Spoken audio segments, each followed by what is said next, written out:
Hello बच्चों, ये JEE main 2023 का क्वेश्चन है। 30 जनवरी शिफ्ट 2 का क्वेश्चन है ये। देखिए इसमें क्या बोला जा रहा है। The equivalent resistance between A and B is, A और बी के बीच का इक्विवेलेंट रेजिस्टेंस क्या होगा ये आपको बताना है। ठीक है ना। तो अब देखिए यहाँ पर मैं आपको एक चीज दिखाऊं। इक्विवेलेंट निकालने के लिए सबसे पहले आपको पॉइंट्स को आइडेंटिफाई करना पड़ेगा। मान लीजिए ये पॉइंट सी है और ये पॉइंट डी है।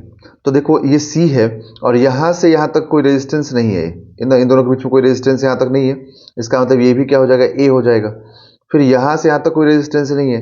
इसका मतलब जिसको मैंने सी माना है वो भी ए हो जाएगा। ठीक है ना। फिर यहां पर मैं देखूं तो इधर में भी कोई रेजिस्टेंस नहीं है, यहां से यहां तक ना कोई रेजिस्टेंस नहीं है। इसका मतलब ये भी ए हो जाएगा। मतलब ये सब पॉइंट, ये और ये तीनों पॉइंट्स एक ही पॉइंट हो गया। मतलब हम लोग यहाँ बोलेंगे कि इनको हम एक ही जगह ज्वाइन कर सकते हैं। उसी टाइप से यहाँ तक कोई रेजिस्टेंस नहीं है तो ये भी बी पॉइंट हो जाएगा और ये भी यहाँ पर बी पॉइंट हो जाएगा और ये भी बी पॉइंट हो जाएगा। ठीक है। ये दोनों सीरीज में हो जाएंगे यहाँ से यहाँ तक, क्योंकि जो भी करंट यहाँ से जाएगा वो तीन पार्ट में तो डिवाइड होगा ही ना। तो यहाँ जो करंट एंटर करेगा वही सेम करंट यहाँ तक पहुंचेगा। मतलब कि ये दोनों सीरीज में हो जाएंगे। ठीक है। फिर उसके साथ ये पैरेलल में हो जाएगा। फिर यहाँ देखें तो ये दोनों सीरीज में होंगे। फिर ये दोनों का सीरीज इसके साथ पैरेलल में होगा। तो इसका अगर सिंप्लीफाइड वर्जन हम लोग ड्रॉ करें तो इन दोनों का सीरीज पहले एक साथ लिख लेता हूं मैं। 1.5 और 0.5 का सीरीज क्या हो जाएगा, 2 हो जाएगा। ठीक है। तो मैं ऐसे दिखाता हूं, देखिए यहां पर कि एक एक मिनट ऐसे कि एक मैं रखूं यहां पर 1.5 और 0.5 को ऐड करने पे आएगा 2। तो मैंने एक 2 ओम ले लिया। ठीक है। ये 12 उसके साथ पैरेलल में है तो मैंने 12 दिखा दिया यहाँ पर पैरेलल में। 2 के साथ पैरेलल में 12 हो जाएगा ना। ठीक है। तो ये 12 हो गया। ओके। अब ये जो 8 और 2 है ये दोनों आपस में पैरेलल हो जाएगा, क्योंकि इन दोनों पॉइंट्स को यहां हम जोड़ सकते हैं। बाकी मैं बिना जोड़े दिखा देता हूं आपको ताकि आपको समझ में आ जाए ये चीज। ये 8 है और 12 ये दोनों एक ही जगह आ जाएगा। ठीक है।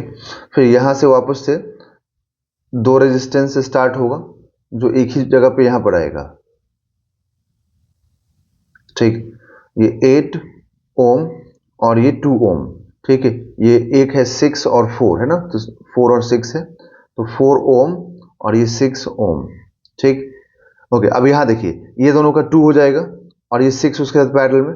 तो यहां पर हम दिखाएं तो यहां पर ये 6 पैरेलल में और फिर यहां पर ये 2 भी पैरेलल में। 1 और 1 2 हो गया ना और ये 6 हो गया।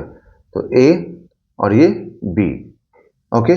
सो अब देखिए ठीक से आप, तो ये दोनों को हम लोग क्या बोलेंगे कि अब ये दोनों किस में आ गया, पैरेलल में। तो कितना हो जाएगा 1.6। ठीक। क्योंकि 8 और 6 का 8 और 2 का पैरेलल आप देख सकते हैं यहाँ पर क्या आएगा, क्योंकि किसी भी दो रेजिस्टर का पैरेलल कॉम्बिनेशन क्या होता है, R1 R2 by R1 plus R2।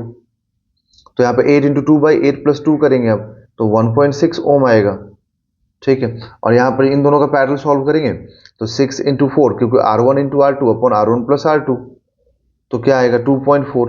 तो ये दोनों जो है ना, ये 1.6 और ये 2.4 ये दोनों अब आपस में क्या हो जाएंगे, सीरीज में। ठीक है। तो अब यहां से अगर सिंप्लीफाइड वर्जन में ड्रॉ करूं, ठीक है, तो ऐसा हो जाएगा कि एक 2 ओम, एक 6 ओम, सॉरी 2 ओम, 12 ओम और इन दोनों का जैसे कि मैंने बताया आपको कि 1.6 और ये 2.4 सीरीज में हो जाएगा, क्योंकि पूरा आप सीरीज में है ना यहाँ से यहाँ तक। तो ये हो जाएगा 4। तो यहाँ पर एक आएगा और 4 ओम, फिर उसके बाद से 6 ओम ये वाला। ओके। फिर उसके बाद से 2 ओम। ठीक है। तो ये ए और ये बी। अब यहां पर जब हम सॉल्व करना स्टार्ट करेंगे तो मैं यहां लिखूंगा, देखिए क्या कि 1 बाई, क्योंकि अब बहुत सारे पैरेलल में आ गए ना, तो 1/2 ये वाला 1/2 प्लस 1/12 प्लस 1/6 1/4 प्लस 1/6 प्लस 1/2। ठीक है। तो मैं इस 1/2 और 1/2 को एक साथ लिखूं तो 1/2 और 1/2 को सॉल्व करूंगा तो क्या आएगा, 1 आएगा। ठीक है। और ये 1/6 और 12 को एक साथ, तो 1/6 प्लस 12 को एक साथ करूं मैं अगर एलसीएम लेकर के। ठीक है। तो देखिए यहां पर क्या आएगा 12 और ये 6 प्लस 1/4।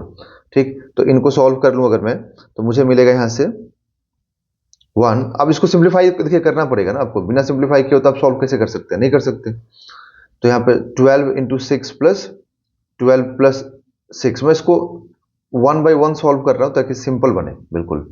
ठीक है, तो यहाँ से उससे क्या होता है, कैलकुलेशन का एरर नहीं होता बिल्कुल भी। तो ये 18 और ये 12 इंटू 6 प्लस 1/4। तो आप देख सकते हैं यहाँ से ये क्या आएगा, ये 3 है ना, 3 से कैंसिल हो जाएगा ना, और ये इसको 4 से कैंसिल कर देगा। तो अब क्या मिलेगा, 1 प्लस 1/4 प्लस 1/4, क्योंकि ये भी तो 1/4 ही है ना पूरा। तो यहाँ पे 1 प्लस, अब ये 1/4 प्लस 1/4 क्या हो जाएगा, 1/2 हो जाएगा। तो आप यहाँ पर 1/2 लिखेंगे साथ में, तो आपको यहाँ से R इक्विवेलेंट जो मिलेगा ना, वो 3/2 मिलेगा। मतलब R equivalent is equal to 2/3 ohm, 2/3 ohm. तो इसका आंसर होगा 2/3। तो 2/3 इज द राइट आंसर।